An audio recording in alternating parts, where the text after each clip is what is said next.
record button here.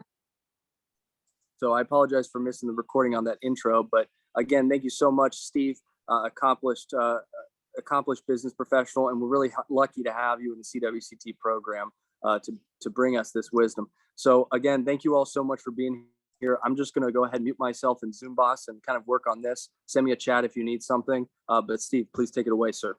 Well, thank you, Steve. You actually made me younger than I am, so thank you.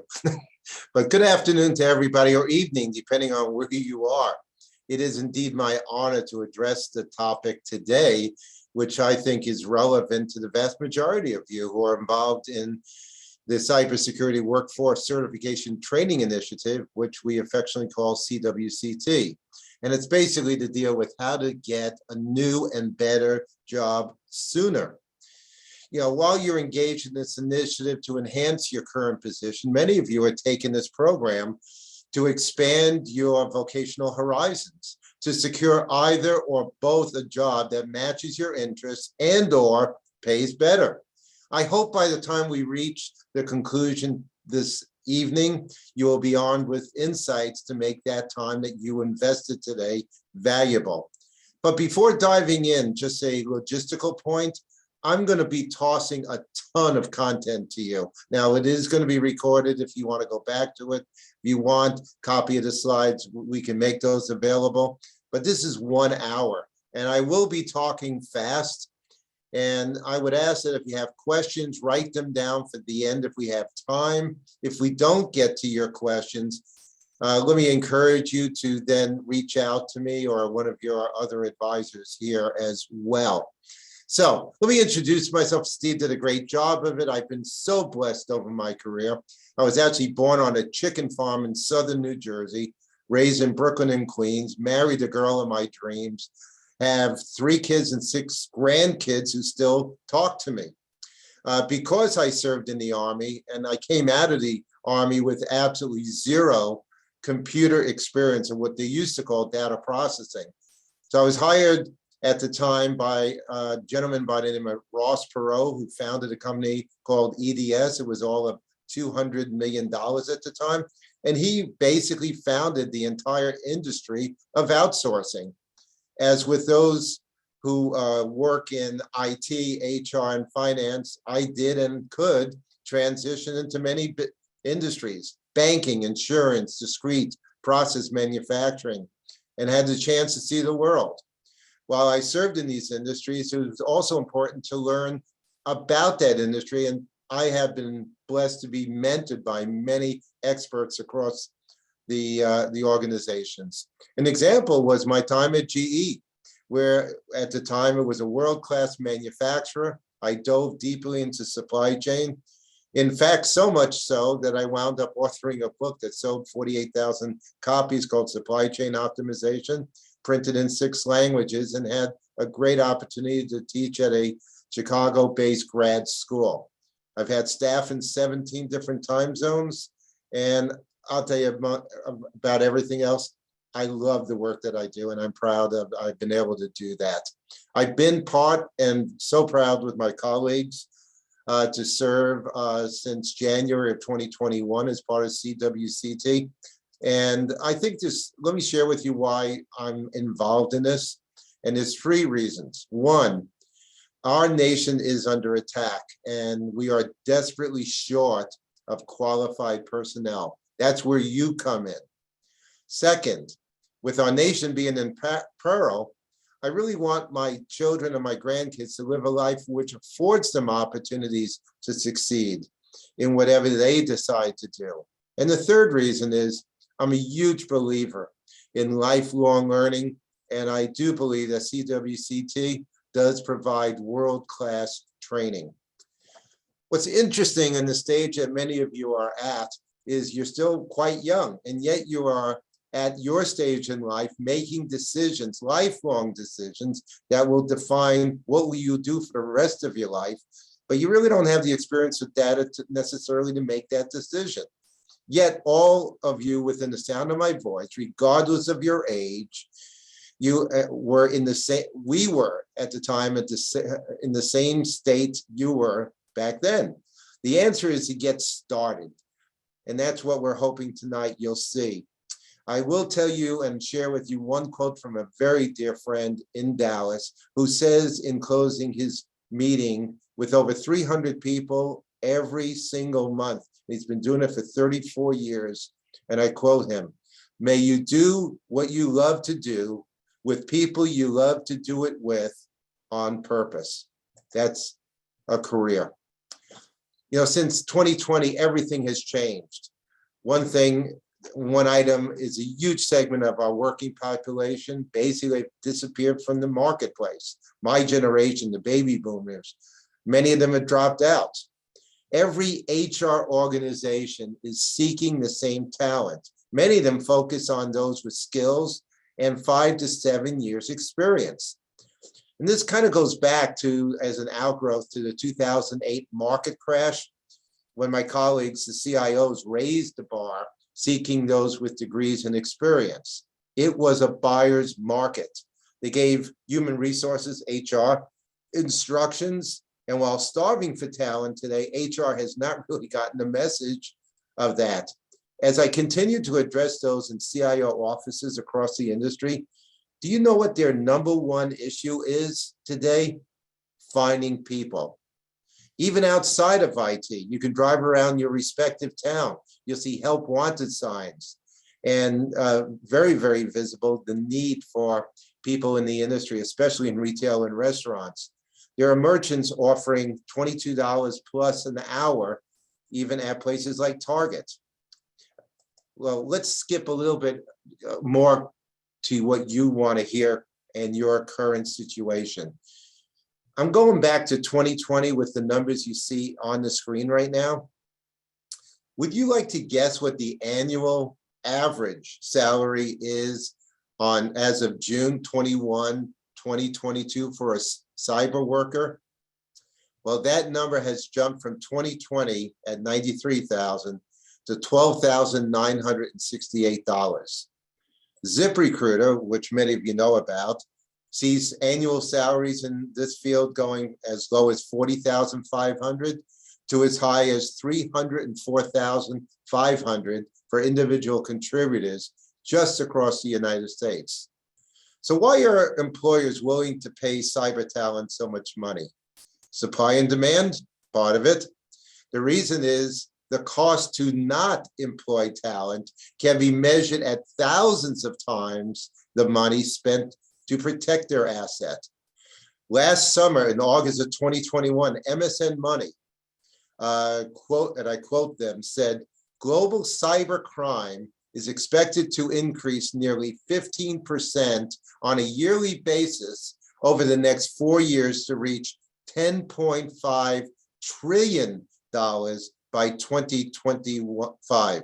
In fact, another quote more recent from the Gartner Group, which is well-respected consultants in the IT industry, said these words: cyber criminals could weaponize operational technology environments to harm or kill humans in the next 4 years. Cyber workers protect our most important and private information, from bank accounts to sensitive military communications. However, as we know, there is a dangerous shortage. When I joined the team, again, January of 2021, there were approximately 425,000 openings in cyber, according to the website, that you guys really need to monitor. You see that up on the screen. It's www.cyberseek.org. That number today, as you can see, is closing in on 715,000 openings. Also recognize that cyber roles take 21% longer to fill on average than other IT roles. And you've already seen a bunch of numbers tossed at you. While they might be different depending on the source that you're looking at, understand, depending on who did the research, they're meant to be indicative and not absolute. The core message: lots of jobs growing at the rate of 22 to 24% per year for the next 3 to 5 years at minimum. And every job, given shortages, commands a nice and very livable wage. Message for you: If you want to live a comfortable lifestyle, IT and most specifically cyber jobs is a place to be. Let me also share with you as the old man on this call, my experience tells me as you move down this road called life, your priorities and your demands will change, as well as the world around you.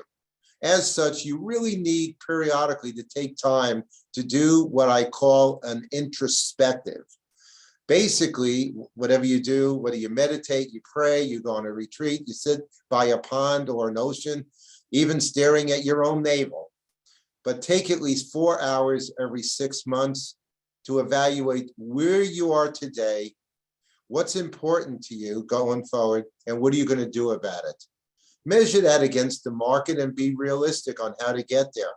As an executive, I gave my staff those 4 hours as free time paid every 6 months to do an introspective. And each person who came back to me to talk about it validated that it was definitely worth their time. We're going to be spending a lot of time in this short period we have of 1 hour this evening, talking about some of the most important tools in finding your next job and beyond. This is probably the most critical job advice you will hear this evening. It's about networking. Networking is vital for those who want to advance their career.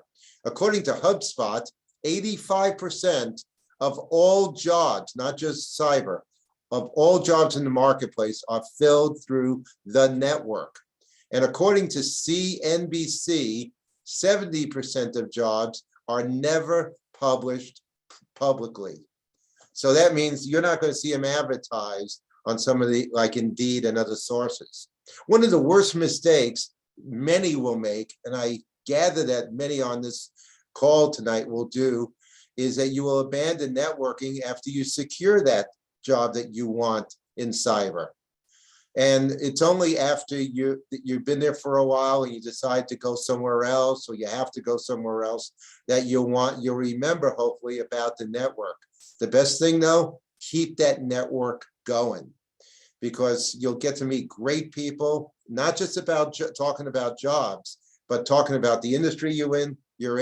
You'll have time to make friends. And then if you need to once again jump into the fray to look at a job, you'll have people who can help you find what you want. Also realize as you do that, tools like LinkedIn Profile, which we've had discussions from one of the leaders in the industry in the last 2 virtual job fairs that we had, is a great tool. And you'll hear more about that as we continue to bring this kind of education to you going forward. Let me share a little bit though about LinkedIn and profiles and some mistakes made. As you get out there, it's not just about putting your face out there and a couple of lines. It is vitally important that you have quality, because perception is everything. And you're your own marketeer in terms of being out there. So some of the mistakes, we talk about poor headline. Your headline is your digital calling card. It does the work that you need to have done for you. Don't just put your name, your title, and employer. Make it count. Mistake 2, a poor photograph of all things. Your LinkedIn profile should have a photograph, not as an afterthought, but something that looks professional from the onset. The number 3 mistake, no about section. It's the equivalent of staying silent rather than telling people and walking away when asked to talk about yourself. So if you've got this, fix it. Mistake 4, lazy language. You will create a negative perception of yourself as not being a results-oriented professional with excellent customer-facing skills. Number 5 on the mistake parade, sketchy career history. Fill in those blanks. Remember to include some tangible metrics, and we'll talk about that even more so shortly, on the accomplishments that you brought to the job. Mistake 6, no skills. If you don't show off your skills, recruiters who are searching for candidates are not going to find you. If your top skills don't align with your current role, That's a problem. Mistake 7, no recommendations. If no one can vouch for you, it's just you shouting about yourself. Having other people talking about you delivers serious credibility. Number 8, no activity on LinkedIn. Show up, say things. If you're never there for others in LinkedIn, they're not going to be there for you either. Number 9, my duties included. If you just listed duties you perform, you sound like you just showed up. Now, what did you do to make a difference? And number 10 is lack of focus. What is your core expertise? Even if you have several roles, what's the one that you want people to remember? And then social media could be a great tool. It could also be bad for you. So please be careful about being offensive on posts or tweet, whether it's on LinkedIn, Facebook, you name it. It's never good when you're out there disrespecting people or things. And you may be frivolous. You may, in fact, be on many different social media accounts. Employers are allowed to go through, and they often do, posting history, scouting for red flags, including aggressive tweets, illegal stuff, very unpopular opinions, and bad-mouthing someone else, even in the midst of an argument. Also, about posting controversial jokes. Sharing jokes using TikTok videos is a favorite pastime for people these days. If you share funny videos, make sure the content is not dubious or potentially offensive. The smartest thing you can do is to keep your contentious opinion, including jokes, to yourself and your closest personal friends. Remember, even if you didn't mean for somebody to be respected, the person reading your profile may not understand your sense of humor and the fact that you're using satire. What you share online can be seen by anyone else who's online. So what you think may be a joke may not be that way. Complaining about your prior employer online. If you've had a rough day at work, please do not run home. Turn on your screen. In fact, turn off your screen at that point. Recruiters or your future boss can see that you criticize your employer online or shared confidential information. And they're going to kind of wonder, if I bring you on, are you going to do that to them if they hire you? And then preventing a negative or provocative image of yourself. Social media can hurt your job search, but it can also help you. Social media is a great place that you can polish your personal brand. Your potential employer or even your current boss may browse your social media profile to discover who you really are on the outside and go beyond your work resume. So look at your social media account with a neutral eye. I just informed a really great young man who was turned down for a job recently to go in and change his social media. Now he lost a job because of it, but 3 weeks later, after cleansing what was out there, he actually got an amazing job that he had just applied for. I'm going to run through some of these 17 points real fast to you. And these are things about organizing your job search. Let's start with your A prospects. These are companies, places, things you want to do, things you want to track on a daily basis. You want to keep that network. To grow a network, your job when you start to communicate with anyone in your network is to get 3 to 5 warm recommendations of people, preferably, I mean warm, they'll make the introduction to you. Worst case, they'll give you their contact names and how to reach them, maybe some facts about them, but keep that on your database, using that database to record interactions as well. So if you have to come back and talk to them. If you have to show up, whether it's online or preferably face-to-face, where it's over coffee or in someone's office, do not be late. Don't miss a meeting. Sometimes even with GPS, we kind of figure we have more than enough time. Give yourself more time than you need. Go through online papers, news items, plants openings, product announcements, companies that are growing, companies that are moving in your area, companies that are merging and those that are splitting up, to get your ideas about who's out there and who may be an employer you want to go work with. Then be creative. Reach out to a hiring manager. Don't call them in the middle of the day or her. Call them early morning, call them after hours before their EA or administrative assistant shows up, that you could talk to that person and not have them hide behind someone else. We all get junk mail that you see in point 6. There's some really good content out there. You know, when you're in education, you plagiarize, that's illegal. What I've often said in business, if you don't plagiarize, you're foolish. So there are some great ideas you can adapt. Things that impress you might impress a potential employer as you're organizing your job search. And then marketing, set up sub-files for yourself, friends, open searches, thank you letters that you sent, want ads, reference letters that you get from people who know about you and can stand up to say how great an employee you are. And then meeting announcements, if you've got brochures and clippings out there from meetings, from conferences, from school, as you talk to one another within this program through CWCT, as you get information. It's great to stack this stuff and use it. We're going to go on to the next page here, to point 9. You may get turned down by an employer.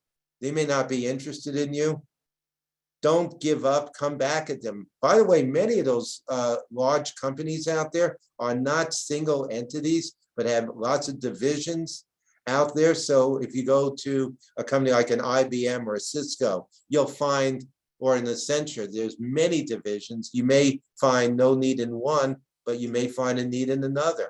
And when you meet with people, send them, many of us do emails, which are really easy to delete, but send them a card, handwritten, or a letter. You'd be surprised how people embrace that.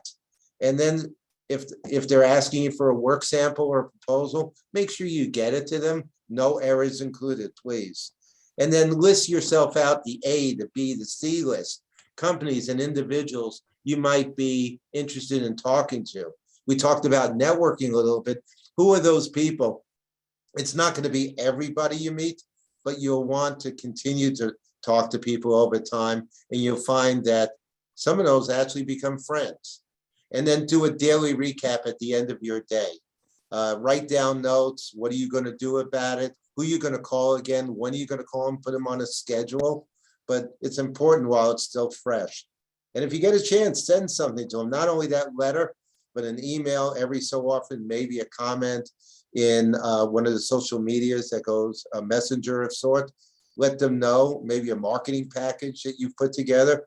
And oftentimes, like when you're doing those cards or letters, use a printed letterhead, an envelope, and business cards. While it's old-fashioned, it stacks up many, many times. And write yourself some scripts. These are great notes for future call. What you say, what you may mean when you talk about things, write answers to what could be key objections in the conversation. And then answers that you may not be at the top of your, or at the tips of your fingers, that you need to talk through. And please remember this. Oftentimes resumes are exclusionary devices. And we're going to talk a little bit about something to customize it, a term that I call bullets. And we'll come back to that in a moment. But when you're out there, be prepared, do research. If you find a company you want to get engaged with in some respect, get out, do homework. There's SEC.gov, there's annual reports, there's business analysis, chat boards. And by the way, that could be good, bad, and ugly out there. And you got to sift through what the motivation is of the comments that are there. And again, as we're going to be talking about continuous between now and the end of our time together tonight, network, network, network. I cannot state how important that is. Engage people who are smart, people in those companies on the outside as well, to be able to also find out what the reputation is, talking to customers and vendors. Again, it is an assignment and it is work, but let me tell you, as you get out there and you talk to these people, I would say that It is so vital to know what's going on. And as I said at the end there, would you take a test without studying? So let me ask you, and I'll give you a second to think about this. What is the difference between a shotgun and a rifle?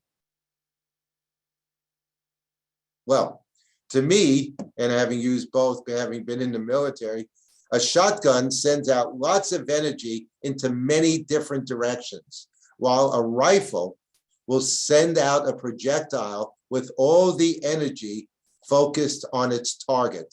As we talk about bullets, what you want to create and have at hand are those items, those projectiles, those points that you can refer to that has all the energy you want behind it. Most people you speak to in an interview will want you to address specifically what it is that they're interested in, not what you are interested in. They don't want to hear your life story. They want to know what you will do to help them in their job and make them a success. When we talk about bullets, always use metrics. That's numbers, dollars, FTE, full-time equivalents, or some head count, percent, fractions, things that you have contributed to that job. I use a term, and it may sound inflammatory in some respect, about resumes being exclusionary jobs. I will tell you that a good resume will never get somebody a job, but errors, misspellings, bad punctuation, a bad resume will ensure you won't even get a chance to have an interview. And here's some errors that people have when they talk about resumes. One, those errors that I talked about, spelling and punctuation, grammar, etc. Your resume represents you. It's a chance within a matter of 10 to 15 seconds to get noticed by the person on the other side. You want to focus. You don't want it to be war and peace. I've seen resumes anywhere up to 7, 8 pages long. Nobody's going to read that. Focus, focus, focus. Your resume needs to stop, by the way, on giving that full picture. But what you want to do is get people excited to want to talk to you, to get engaged with you. I would say stay 2 pages or less. Make sure that you have white space, because a mistake is filling out every nook and cranny on that page. And don't use jargon. Some of those people will have no idea what you're talking about. Acronyms and nomenclatures oftentimes can be damaging if it's not defined when someone reads that resume and doesn't understand a term that you're using. I share with you a resume here. It's an old one of mine, but it shows you the example, white space, contact information. This goes back at least 5+ years. And there's a couple of things I want to highlight. I'm not going to go into the detail, but that contact information is right up front. And there's many different formats, by the way.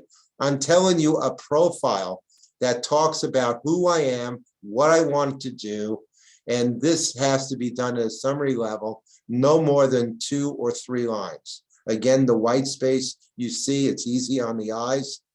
And you can't see it, but again, I'll say keep it 2 pages or less. And then those bullets as you're going through there. Notice that the resume has general information about me. It provides about the employer, where I've worked, what the title is. Then a couple lines at max about the job, the core function of the job. Anybody could have done that job given that particular position that was assigned to me. The bullets, things like the client president on a strategic planning effort, or crafting a brand strategy, etc. All these items, this is where these are areas where the bullet makes sense to the person and proclaims who you are. Go down into right near the bottom where we're talking about 2 line, the second from the bottom, perform business IT strategy for a $4.5 billion global CPG, and this is being written to a consumer products company, so they know that acronym. And then it talked about new solutions, a growth 7.8% savings, that catches the eye of the person that you're talking to. What you want to make sure also when you're responding to an advertised position, and I will tell you, there were 2 huge jobs that I secured where I only passed on a resume after I got hired, but I used bullets to secure that job. So when you're looking at an advertisement in a job, whether it's a Indeed or some other site, or maybe it's a company site, they're going to read it in detail. They're going to tell you what they want in the person they plan to hire. Write down the details, the things that are high level that strike you, and then write a letter to them, an email, highlighting the most important criteria in that position, requirements that they talk about, minimum 3 to 5, using your bullets, telling your story, using those metrics again. But as you're telling them, make sure you stay within accuracy. And it's often been shared to me, well, what if I don't remember how much money I saved or what the contribution was? Stay in a safe range. They're not going to, if it's 32% savings and you actually achieve 29%, no one's going to check that. But if you put in there 80%, that you don't want to go and be false in you. So you want to stay accurate in what you're saying. You also want to make sure that when you're out there that you're able to stand up whatever it is you're saying. Here is a email that I sent, and this goes back a long time ago, for a particular position where they said, if you look at the first line here, they want a bachelor's degree in supply chain engineering. I'm sorry, I go back to that. Engineering, finance, or business, or 5 years. So talked about my degree. I answered their question. What college, high honors. I also talked about served as an instructor teaching supply chain at a grad school. They wanted to know my experience. So I took their quote, which I highlighted in darker print, and then answered it by using the bullets that I had ready to go to demonstrate that I was the person that they're looking for. And as people will tell you what they want by listening, by responding, you actually become in that top 5% that don't tell you their life story, but actually address the need that that individual wants. Okay. So let's go on from there. So there's a methodology I'm suggesting works. 1, take time to define yourself. What it is that you want to do. Take a piece of paper, take a computer screen, go out there, define where do you want to live, what do you want to do, what kind of career options. And again, that's going to change over time potentially, but where are you now?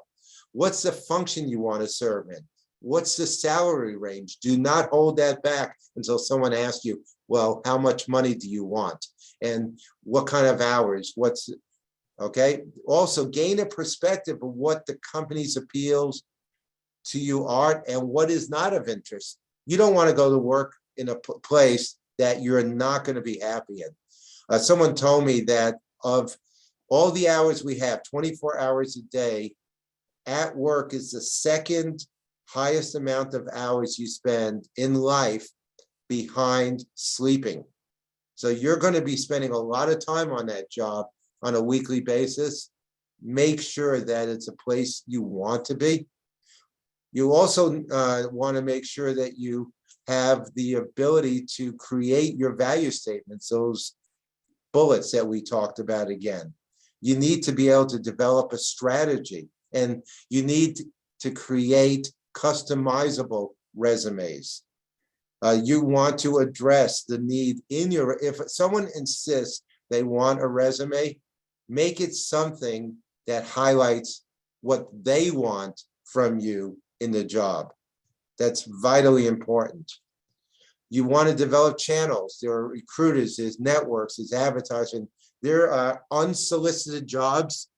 Talking to people, listening to people is going to be vital. You may find that there's some entrepreneurs out there that you're dealing with that have something that you want to be. But you want a balanced campaign, not 100 hours. In fact, when people are unemployed, I've shared with many of them, treat it as a job. If you're working 40, 50 hours, work that many hours in securing a job, because you've got to keep up exercise, relationships with other people, etc., or you will burn out.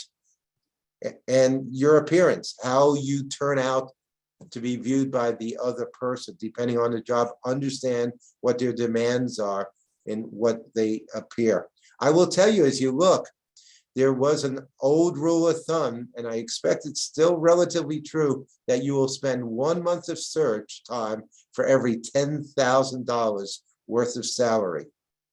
Before you show up, by the way, for your interview, if you do get in front of, and when you get in front of somebody, they're going to talk to you about, they're going to be nervous. Most of those people, unless they're professional recruiters, really don't know how to conduct that conversation. So they're going to ask you, well, tell me your story from start to finish, where you started, what jobs you had, blah, blah, blah. Most people just go on from there and ramble. Again, it's a shotgun approach. What you want to be able to do is to get that person eventually to talk about the job, the content, what's expected. So prepare for yourself a 4 to 5 to 6 minute discussion set that you will use as you're talking to them. You'll define yourself then. You'll talk to them about who and what you are and give them that opportunity to get them to talk about what, on their comfort level, what the job content is, what they want. In fact, if you have group resumes or group interviews where you're meeting with different departments, different people, listen to what their prospect is, and your responses should reflect what will make them successful. So you do your first 4 to 6 minutes. You ask them as you're talking to them, can I take some notes? Bring a notepad with you. Write down the comments. They're going to be thrilled that you're listening to them and taking notes. As you're capturing the notes, what you're going to be doing is aligning them to the bullets that you're bringing with you to that discussion. So what you're going to be doing once they finish talking, and once you get them talking, and we used to call them critical success factors. You may say, what's going to make me successful in this job? What can you tell me that what you know about this job will allow me to be successful in the end? As they're talking, as you're capturing notes, what you want to do is highlight 2 or 3 items that they talk about, and they'll talk anywhere from 12, 15 to 30 minutes because they're on their comfort zone. As they're taking notes, as you're writing stuff down, as they start to wind down, what you want to do is then use your bullets to tell your story. Maybe it's something like this. You mentioned to me that what's most important is listening to the customer. Well, when we were at such and such a company, what we did is we 3 times a year, we'd go out, talk to our people, even in the technical function, to learn what the customers want. So we more evidently concluded the software that we were producing that was necessary and valuable to our clients, or in our internal clients, our company. We actually gained 12% new volume based on doing that. So you're answering, you're using their word, you're differentiating yourself from others who are there. And in doing so, you've had the chance to literally put your background aligned to what they need. Watch their body language, you'll find that they're engaged. When you come to the closing time, especially when you're meeting with a hiring manager, ask him something like this. Use these, I've suggested people use these words. Obvious from our discussion, my background is an exact match for the needs that you're looking for. So when do we start? Ask them for the job. Even if they push back, you might get some kudos from that from letting them know that you're so interested in this job. And I've seen people who have secured employment by taking that technique. Use the term about differentiating yourself. Know who this company is. Remember, going back in the slides, I talked about doing due diligence. It is so important to bring your best to the interview. So this is where you bring it, whether it's a tech job, some other responsibility. Those you are interviewing you want to believe that you are proactive, you're caring, and that you even have those soft skills to be successful in their firm. Of course, you want to temper your questions. By the way, when you're there, they're going to always ask you do you have any questions at the end of the conversation? I would suggest that what you really want to be able to do is to be able to have a list of questions, just like we talked about before with your bullets. When you know about the company, what you'll want to do is ask in some of the worst times I've seen people in interviews saying, you've told me everything about the company. I think you've answered what I needed to know. People want to know that they've been heard. People want you to have an interest. I don't care what the job is, highly technical or managerial or even in finance. So your step in winning is to let them know that you heard what they said and you want them to tell you what's expected. So a question, and I think one of the best questions you can ask is the one cited here. What do you expect me to accomplish in my first 12 months in this position? What you wanted them also to, how do you measure for success? There's a number of other questions that I'm raising in here, but these are the kind of questions that you may want to take with you on that pad of paper so you have a referenceable document. So what I found over time, what employers want, they want people who have leadership capabilities and the ability to have integrity. They want you also to have a track record of results, things that you've accomplished. That's your bullets that you're bringing in.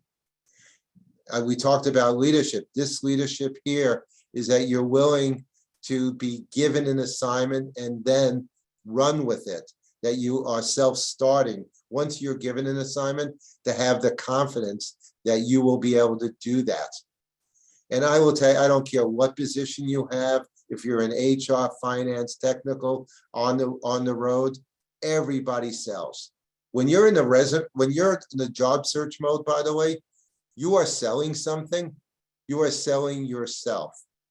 But the magic number is 1, because all you need is one job to be successful. They also want to know that your execution skills are there, that you're capable of delivering what you said you would do. But if you don't deliver on that, that's going to be a problem. So having that relentless focus on execution, so people know that your commitment is your bond, and they will value that, not only to hire you, but to make sure that you succeed. Because some of those interviews that we are talking about are interviews for other jobs within the organization that you go to.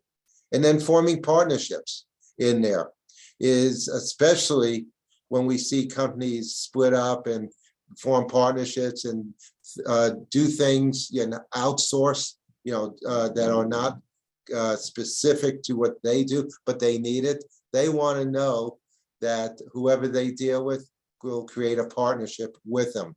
And then looking at your ability to do acquisition, which is in some sense maybe totally apart from what people say they want, but they really want someone who will integrate to their organization and be deemed to be someone they can trust. And of course, your comfort level, and that's almost a given for anyone on this call here tonight. And then everybody wants to have efficiency, cost reduction, if you have to do a turnaround, and skills to do it. But they want to know before you walk out, and you want to let them know how you will benefit the people you work for. At some point, the question's going to come up. about, if you're going to get hired, you'll have the opportunity to negotiate. You never walk into the negotiation. I don't care if you're buying a car on your own or you're in there selling yourself. Do your homework, know what's interesting to them. And more importantly, if you let people tell you, they tend to tell you effectively what they want, including salary. It's like going out and buying a car. The sales guy will say, well, how much do you want to pay for it? You need to negotiate by having content in your hand. And while you negotiate, you do it softly, but in a way aggressively to let them know what you want. Because when you go in, and it's not just about the financials here, you need to know what it is that the expectations are. Because if you don't ask them, you may get some nasty surprise. And then again, you want to close the deal whenever you have a chance to communicate with people. Again, asking, when can I start? Now, there are going to be, and I use the figure of 1 month for every 10,000. In a market like today, oftentimes people can get hired on a spot. But on the other end of the spectrum, you may find that there is a longer job search out there. So what you want to be able to do is to prepare responses to questions of, so why have you been out of work for a while? Now you're doing, obviously, CWCT, you're educating yourself. If you are out of work, one of those people who's in our program who is not working today, you're preparing yourself for that next steps. I've met with people at very senior level who sometimes had to lower their sights. They may have had to take some job on an interim basis, and they may want to revise their package that they put together. Hopefully that campaign that we've talked about so far this evening. You do want to keep a journal of what you're doing, and you may want to go outside the industry that you're in into some other industry, and or work with people on the outside who are professional to help you get and secure what you want. So we're in a very bipolar market. I mean, this is what we're seeing today. We've seen that job market has shifted, that we had record lows in unemployment, layoffs. But now we're seeing people and organizations start to talk about caps in their organizations. We've seen job openings just fly out there. And how many of those are filling jobs that are brand new? How many of them are replacing people? The average job search, especially in the technical field, we find is 5.7 months from the start of your campaign to someone making you an offer. The expected salary increase typically is running around 13%. This is industry-wide. And a lot of times we see that executives who have been surveyed are considering leaving their positions within a year. People want you to be around. There have been, and especially in cyber today with such demand, I talk to CIOs all the time who tell me they hire people, they train them, and a year later they're gone. So it's important to be knowing the market, allowing yourself to be cognizant of what the needs are, and building yourself time in an organization. Because, and not just jumping, by the way, for that next hit on salary.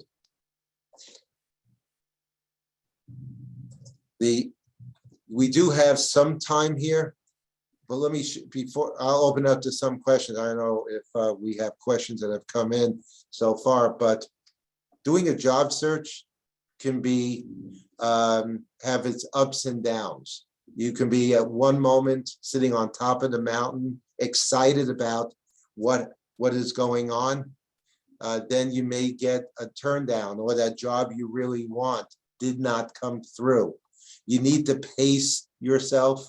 You need to have other things in your life that keep you going.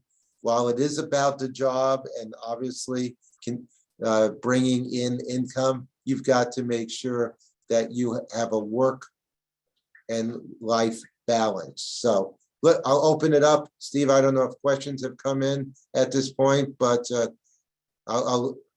if you have a question, send it in. We can address it. I do want to stay within approximately the 1 hour time frame. Yeah, thank you so much, Stephen. And just to kind of anchor a lot of your discussion, I mean, it's not very common you'll find all this information in one place. I mean, in terms of how, you kind of went through every single step you need to think of. I mean, this is stuff I wish I had known going back a few years when I was looking for jobs, but it's still useful now looking at the rest of your career. I don't see any questions in the chat right now. But if anybody would like to, the new Zoom has the hand up feature, but there's also all the emojis. But if you want to put your hand up or just come off mute and say, and just ask a question, now's the time to ask Steve. We got about 7 minutes left.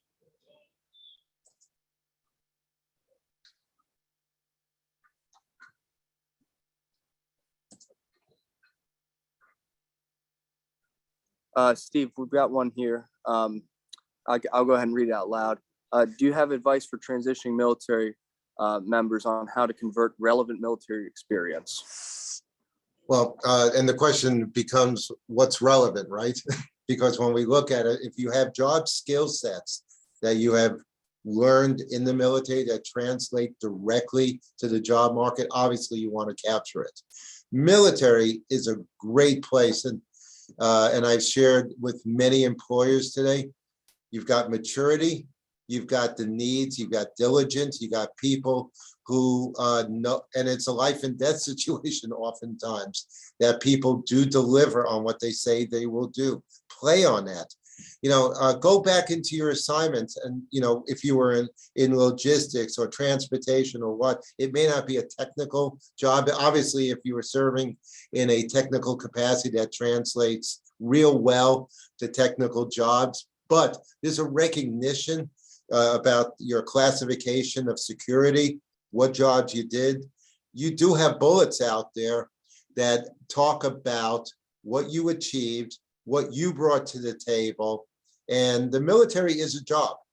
And so treat it in that manner. Lay that out. I think you'll be very surprised when you put it down on a piece of paper, what you contributed as the individual doing that assignment that made it special and something only you could have contributed.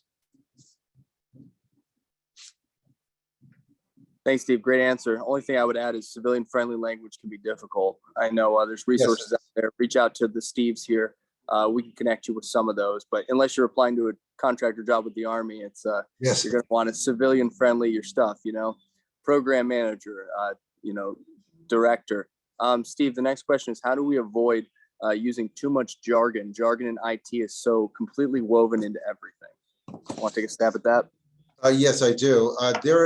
You want to be able to, if you know that the job content, this is where when you structure your response to the client, what you want to do is find out what they want. A lot of organizations will use AI tools to weed out. Remember, resumes are exclusionary devices. If you lay out everything known to man, then you're going to get lost out there. You may not, in fact, hit the tool they're looking for. That's why it's important to understand, what does the customer need? Okay, so if it's a certain tool, are you using A+, or are you using a Cisco tool set, etc. If they're looking for people with certifications, lay that out. If you understand and you respond to them, not with jargon. It may be the people who are not within that job search team, but if they're laying out terminology, it is very fair and it's actually advantageous to respond using that same terminology to come back and say, listen, you said you needed X, Y, Z. Let me tell you, this is what I've done with it. This is when that email response, citing back to them in letter form, with or without a resume, depending on if they insist on it, telling them that's exactly what you're filling. I would also say, and as the question came up, these two questions, if you're in a city or in a location that has conferences, go to those conferences, attend the sessions. Many of them have, if you can't afford to go to the conference itself and listen to the speakers, go on the shop floor, the trade shows that are being done on the floor. Talk to some of the employees that are working out there. And you'll find out oftentimes, again, going back, that how much, 85% of those jobs are not advertised. You could find that out by going to these sessions. And what's necessary, ask questions like, how do you get into this firm? Who are the people I need to speak to? Build your diligence on the company so that you can be successful in meeting their expectations. Well, Steve, that's a perfect segue, because the next question we got is, how do you get into cybersecurity if you have no experience previously? And you're kind of touching on it right there, right? Well, yes, you have that. There's actually a gentleman I've been mentoring here wanting desperately to go, and actually did some volunteer work for some non-for-profit operations, whether a church or a help center or something like that needs cyber because it's large enough. To show, people will see your resume, whether it's as an intern or a new employee, and they'll recognize that you may not have that, but you're part of CWCT. You're training, having the tools. You're going to go get those certifications. And in there, as you're building your tool set, talk to your instructors. That's part of your network as well, to find out and let them recommend you for that, because you've done well in class. You've got your certs behind you. We are training using current tool sets. So I think all those things help you get beyond that I'm new in the marketplace. People are willing to take a chance if you have the other skill sets, including, by the way, we didn't talk much about this, the soft skills. How do I speak? How do I engage? Not using profanity. How do I dress? How do I let you talk at a time? And how do I respond to you? How do I show up on time? Thanks, Steve. I think that was a good question Adam to ask too, because I think that's a good anchor to kind of this entire night talking about, because a lot of you folks that are in here probably don't have a lot of job experience in cybersecurity, and you're looking for this to be an avenue to get into it. So it's a good question to ask. Steve, we're right hitting 7:30. Oh, Kimberly has her hand up. Kimberly, let's get one more question in here. Kimberly, go ahead and come off mute and ask, please.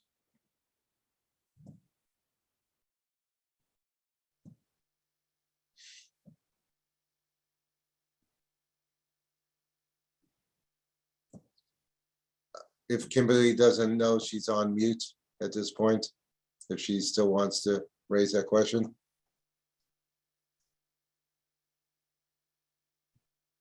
She says, no, we can't hear you, Kimberly. To